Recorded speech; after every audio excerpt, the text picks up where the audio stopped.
my name is Wolfgang Ganter and I work with bacteria on photographic film. I started in '99 as an art student, and I would pour all kinds of colors from the trash on boards and paint with it. This would soon be too predictable and too repetitive, and I was constantly looking for new things to do, so I started with sculpture. I moved pretty much through all the fields of art, performance, video, photography, and I would also document my works with slides. And when I always got my material from the bulky waste, and I would find tons of slides because of the media change. It was already beginning that people would buy digital cameras, and people lost interest in their own old archive, the old stuff. Like if grandpa died, then the kids wouldn't even look at the material because grandpa didn't even look at it for 20 years. So it just landed on the bulky waste. I took it, collected it, not knowing what to do with it.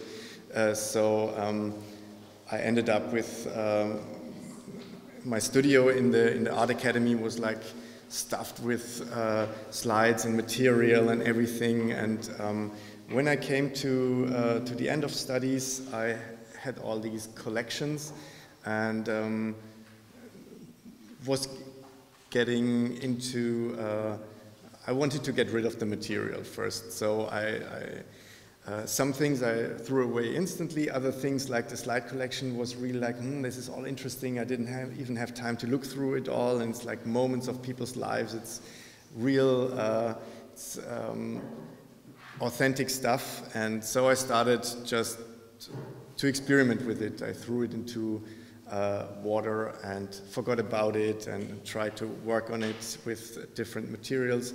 Most of it didn't work, but when I put it, this is something a bit later, when I dipped it into water, I realized everything that is below the water line is totally eaten away. There's just transparent plastic remains, and if you even wait longer, then there's nothing left because it's just eaten.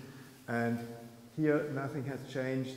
It's just a normal slide, but here in the barrier between the water and air, there was a lot of stuff growing, and it started to become interesting. It was totally random at first, and didn't also know what precisely is happening. I just really liked the results.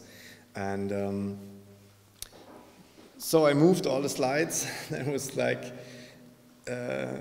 with my material and my home, it was a 7.5 ton truck that went from Karlsruhe, where I studied, to Berlin, where I still live and work. And since 10 years, I specialized in doing that work, in trying to learn from it and trying to use it in a more controlled way. So now I'm, wherever I can, I pick up, these are all slides. Often they are thrown away. Sometimes universities just dump their whole archives, and whenever I hear that and I have the chance, I go there and pick them up. So I have a big storage now, so I'm provided for the next years. And so I can experiment more with it. And as I always look through all the slides before treating them, just looking at them is a lot of work. So that's me, and that's an intern. And I started working with, I put ads on Craigslist that if somebody would help me for 1 day a week, he could use all my equipment. I had to, of course, buy slide scanners, and then in order to get the quality that is in the slides out, I started microscoping them, and but I will come to that later. And so I have now a big studio just with photographic and scanning devices, microscopic things. Like this is one setup that are ran for a time. And so people can use all my stuff, and then one day a week they help me. So I just thought I'd try it, because in the beginning I didn't have money to pay anybody. And there were a lot of people that were really happy to work with me on it, and it was really fun, a really good collaboration. And after a while I also contacted scientists that had fun working with me on the thing, and this was a project that we did in the Microbiologic University in Berlin, where I got some really good bacteria strains from, because at first I just grew, as you saw, like really random play, just water or food, and I let it rot, and something would grow, and yeah, awesome. But then I infected myself a couple of times. It wasn't that awesome, and my eye would swell and be really critical. And while I was working in the bacteria soup, I cut myself through the rubber glove, and then, I mean, I disinfected it instantly, but I had no problem on the cut, but somehow something must have like traveled, and then this muscle swell enormously, and so I got sick of like working with pathogenic bacteria. And from my wild experiments in the beginning, I still remember the ones that worked well but were not so bad for myself. I still continue these, but then I also work with clean bacteria colonies that I get delivered.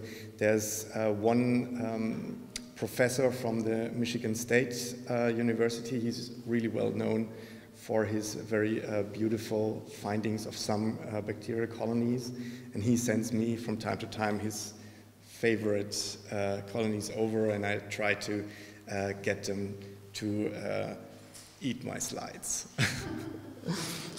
Some, unfortunately, I couldn't convince. They were not yummy enough for them.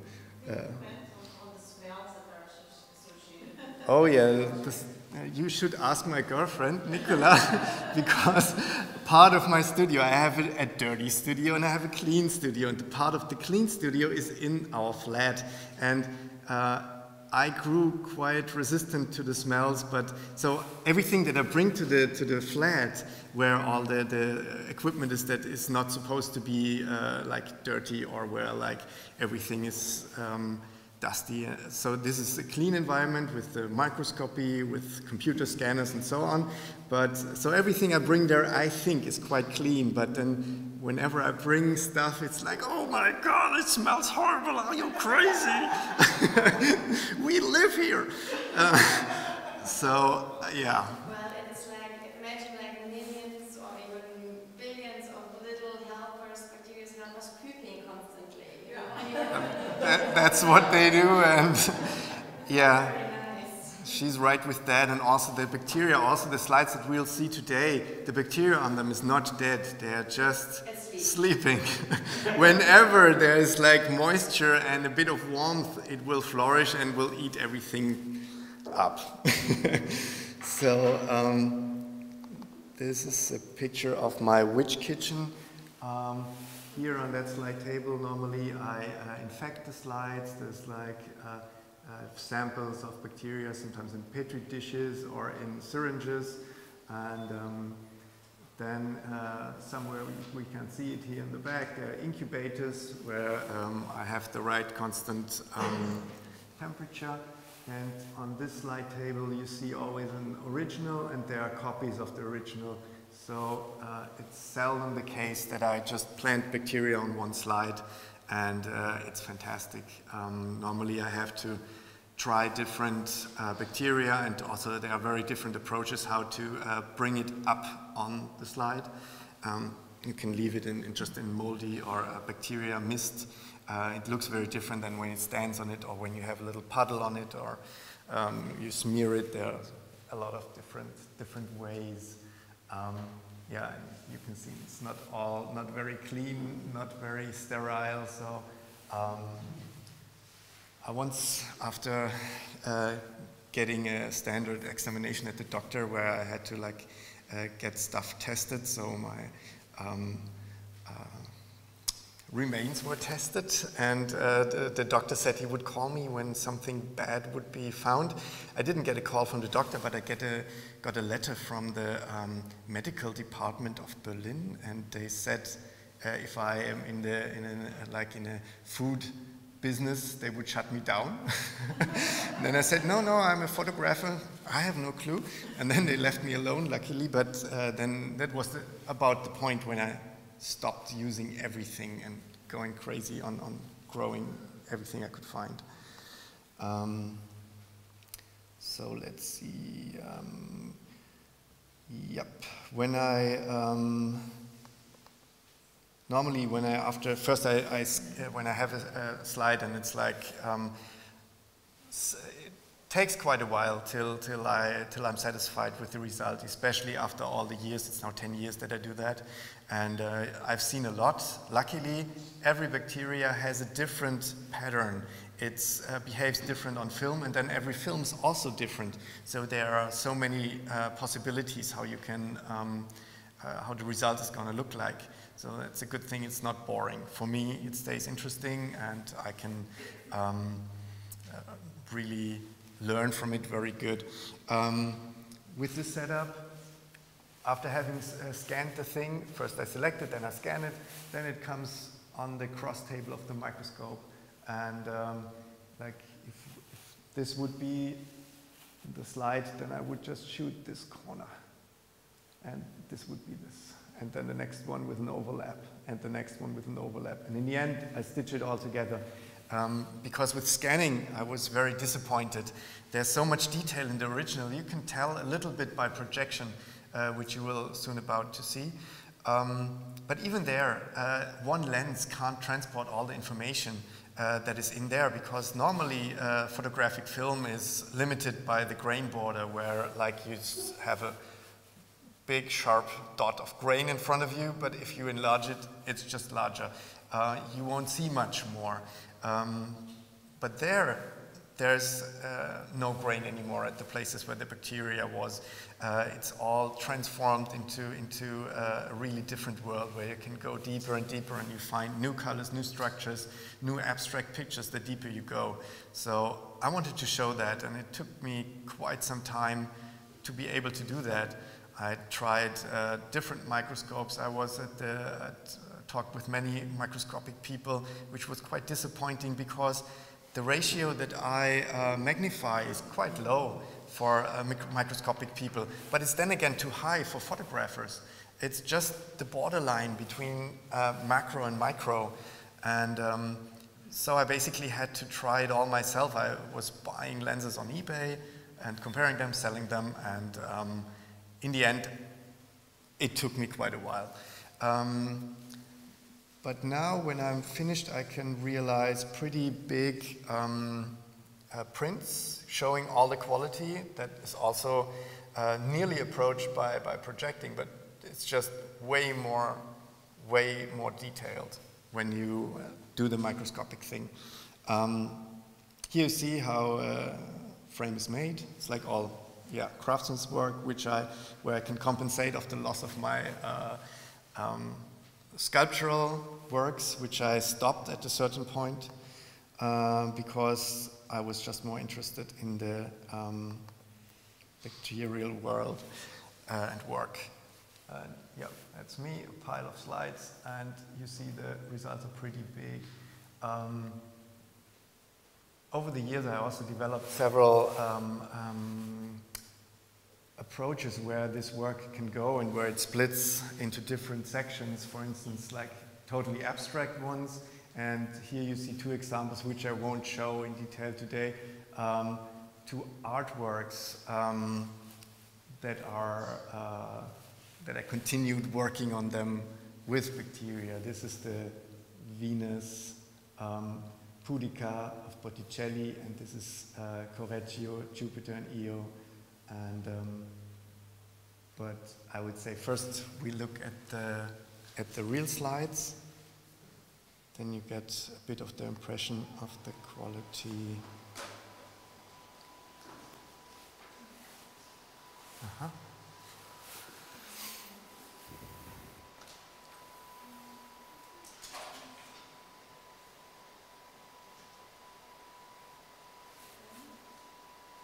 So there you see the regular slide, but here are these little stars that are growing. That's actually bacteria.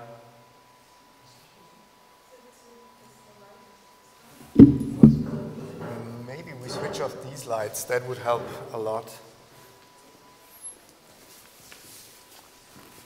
Where is that? Ah ja. Nee, nee, nee. Das ist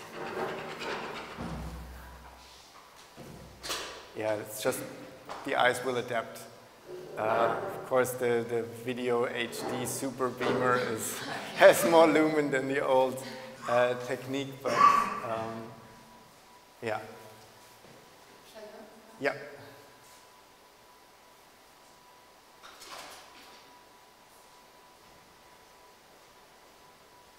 This is a Fuji emulsion, Fuji film. So all the films are different, and the bacteria themselves is also very different in what it can do. I once talked to a scientist,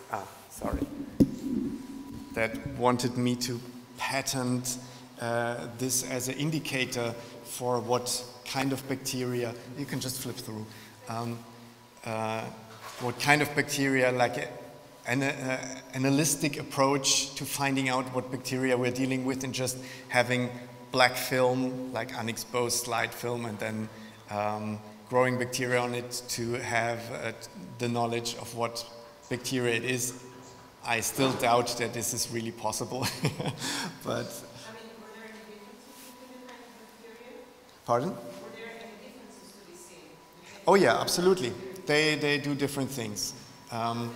Some I think do the same, but lots of them are very different in the way they mix the colors new, they form structures. Is always pretty different. But this is one kind of bacteria, or it's all different. If it would be one, it would also look pretty similar. Yeah. And maybe you can go back one. Yeah.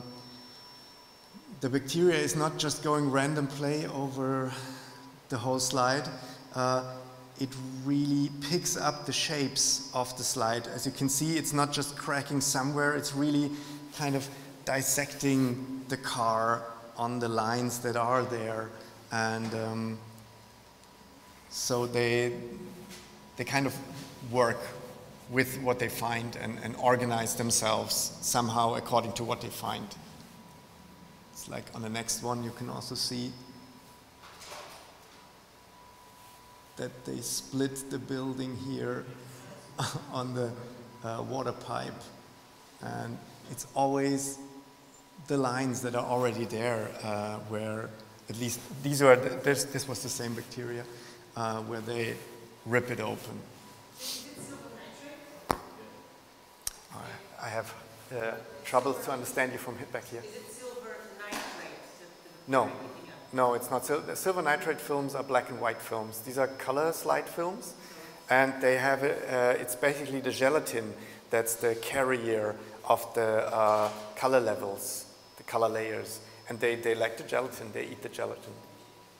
But why in some color lines and not in the other? I mean, why is it white, which is white? Well, that's probably because every slide is also a bit of a. If you look closely, microscopically at it, it is. A relief. So these are the valleys, so they can go easier in there, and then from there they work.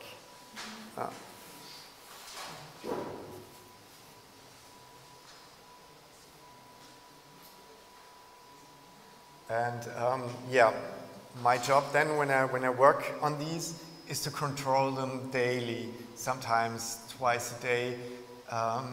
Especially with GDR or Eastern films, because they are eaten so fast. Like Kodak and Fuji Aqua, they were, especially from the 90s, they have antibacterial substances in them to prevent that.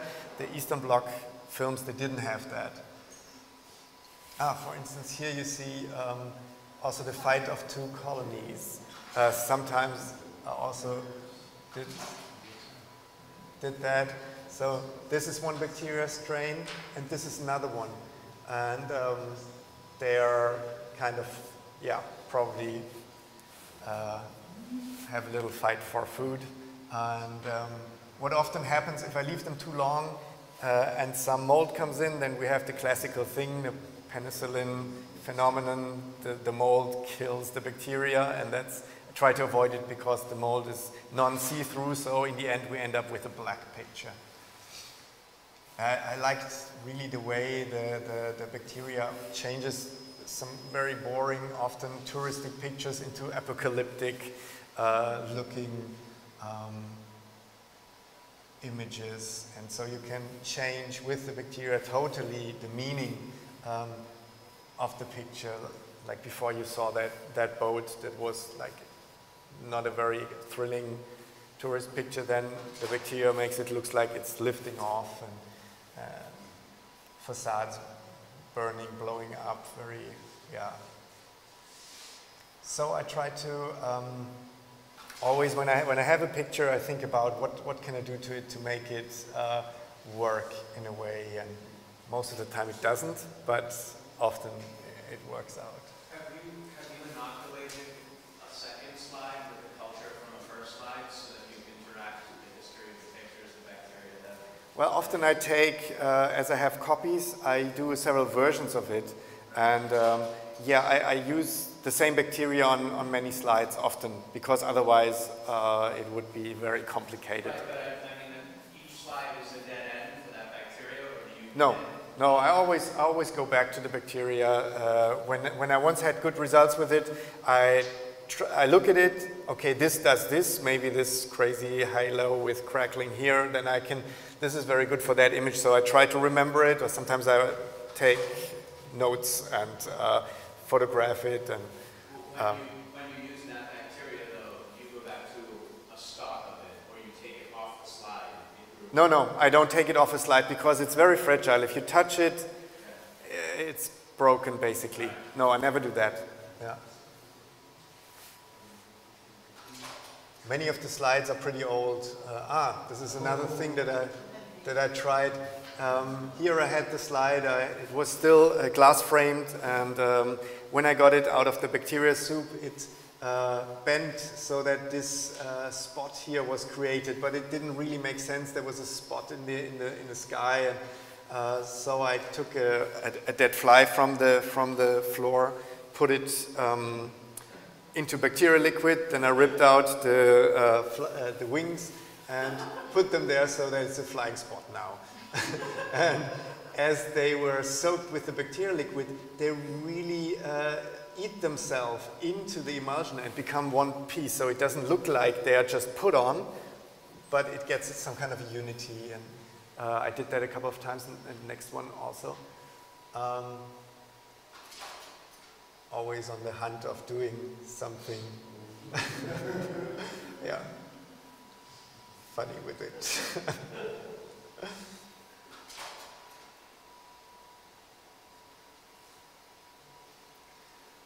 And under the microscope, it's really amazing how it changes, how you can go always deeper and deeper. Or here, this is the last layer of emulsion, and this was nearly destroyed.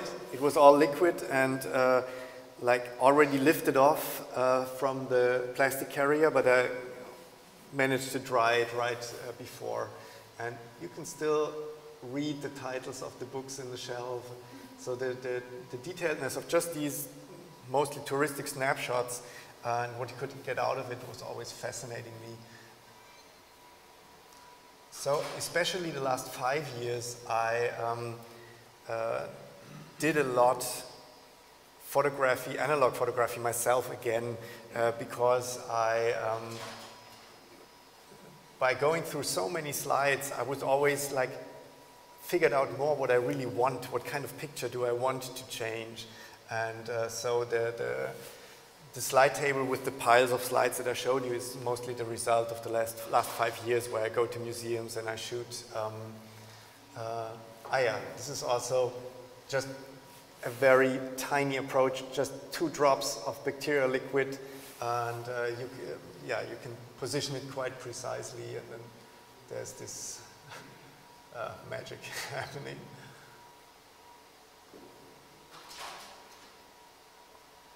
Or, yeah, one can have a lot of fun with it.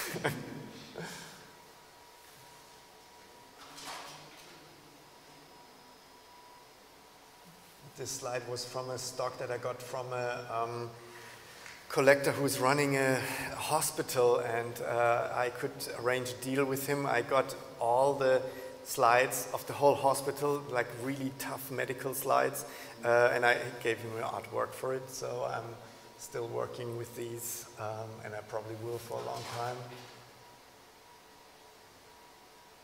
This is Miss Günzel. I found her whole life basically on the bulky waste still when I was studying, and I was asking the guy who put all the slides and furniture, everything out, and he said that he's the landlord, and she and her husband, her daughter, never returned from a holiday. And he kept it for years. There were no relatives, and now he just doesn't want it anymore. He put everything out, and everybody was jumping on television and video recorder and stuff, but I just got the slides. Nobody wanted them. And also some paperwork and passports, and it was really weird. Like you can pick up the whole life of a person, kind of, at least the image of it, and then work with it. And here we see the transition.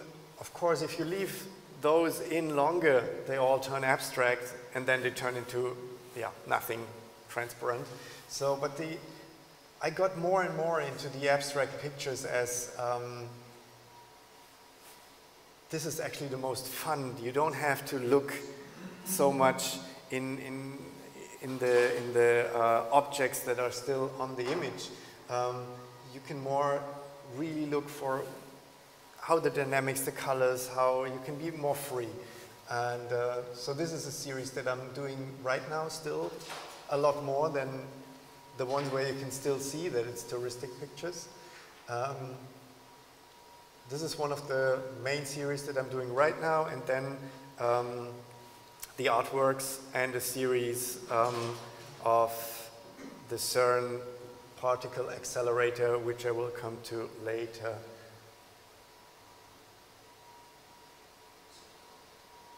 And the bacteria lifts off often the whole emulsion layers, and then you can just turn it a little bit and shape it and then dry it, and like this you can create really like something like little sculptures if you look at them closely, because they also pile up a little bit, and yeah, then in the end you have the problem to getting it back into a picture. I also started working not only with bacteria, I would mix it with chemical salts, normal food salt, and chemicals so crystals would grow, and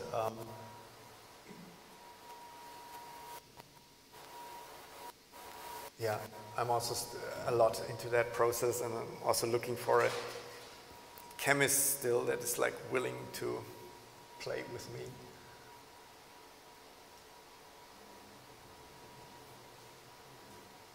Often I still know what things were. This was a screen where it was a screenshot from a Arnold Schwarzenegger movie, Predator, and so I called this flower-looking thing Predator. Doesn't matter. It's okay. You can just flip through. Time-wise, anyway. That was it. Yeah. The grid here still tells a little bit. That it was once a television screen, but otherwise, I mean, you can't tell anymore. So even out of the most boring, or even not even a picture that is not even seen any light yet, that is just black, can become, this is another good case, because here the picture wasn't very good. I peeled it off of the glass, it was glass framed, and this is just the remains that stayed on the glass, which I really liked composition-wise. And so sometimes the trash of the whole process can become very interesting. Also the byproducts, like maggots that would grow into my bacterial liquid, I worked with it, let them crawl over photographs, and they would really change the dynamics of the whole thing. Or I would really use, it's the only time when I really killed an animal for art. I sometimes used maggots for compositions, but I didn't bring these. They also smell bad. The insects that I always used, this is another technique where I use sandwiches, like 2 unexposed slides, bacteria in the middle, you make a sandwich, goes in the incubator, and there's like the full color power of 2 slides that works. So that's why so extreme colors can come out here. Yeah.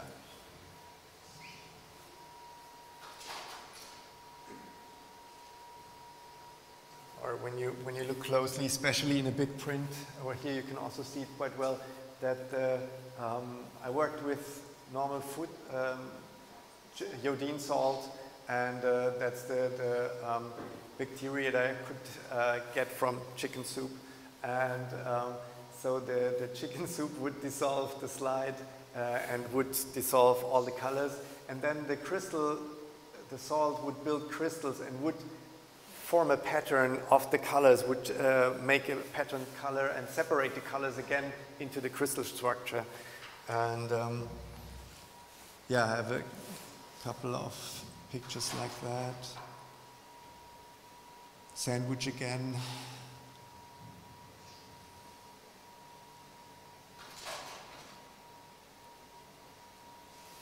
This is a good example for a growing colony.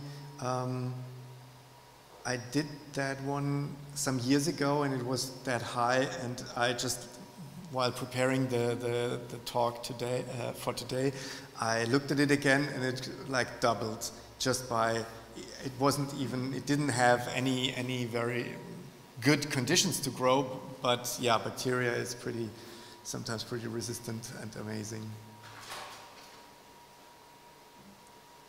Yeah. This is another experiment. I had an exposed slide sitting in a petri dish on agar ground, and I thought, yes, agar ground, it's like real scientists do it. A lot has to grow there because it's just perfect condition for bacteria. And I talked to some microbiologists. They said, just let it stand there open, it will catch so much bacteria. I did that, nothing happened.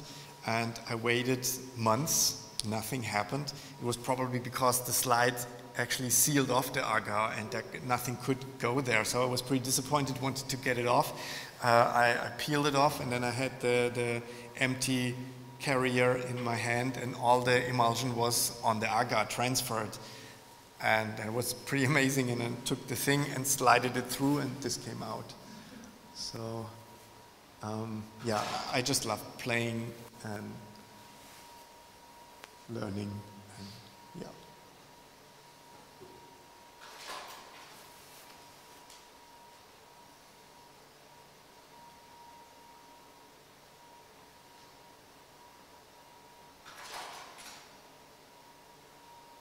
No, that was fast. Wrong button. And also this has changed a lot over the years. It was, once it had a kind of a dragon face, but now it changed a little bit. It was different. Yeah. It's very important also when I get the first results to scan them, at least scan them instantly, because later it might not look the same. And this was a Kodachrome from the University in Karlsruhe. They threw out all their art historical slides, and that's also a rich source that I'm working with. Yeah, I think we switch now. Perfect. And here we come to the last thing I want to show you. This is pictures of particle speeders that I'm doing and working on them, because I looked for an image that would work perfectly with the fact that on the picture it looks like that reality is kind of dissolving, and there was this popular criticism that, like, especially in CERN, a black hole could be created because the machine is so complicated, nobody really understands it in detail. There are just people that understand the people that understand a part of it, and so I took that as a starting point for a series. Unfortunately, they didn't leave me in for taking photographs at the places where I wanted to go, so I had to do that with reproductions that I found. But here I could get access in Karlsruhe. This is KIT, where I had access and actually had the commission to do an artwork for them. And so this is the team that is the real scientists that are actually working on this beamline of a particle accelerator, and I asked them if they could pose for me, and so I could make that photo and later treat it with bacteria so that it looks a little bit like the particles going crazy and things get out of balance. So now we can swap to the I don't know. Okay. It's anyway, yeah, it's good. It's just in the way that this, yeah, and if people are interested, they can come and see it later.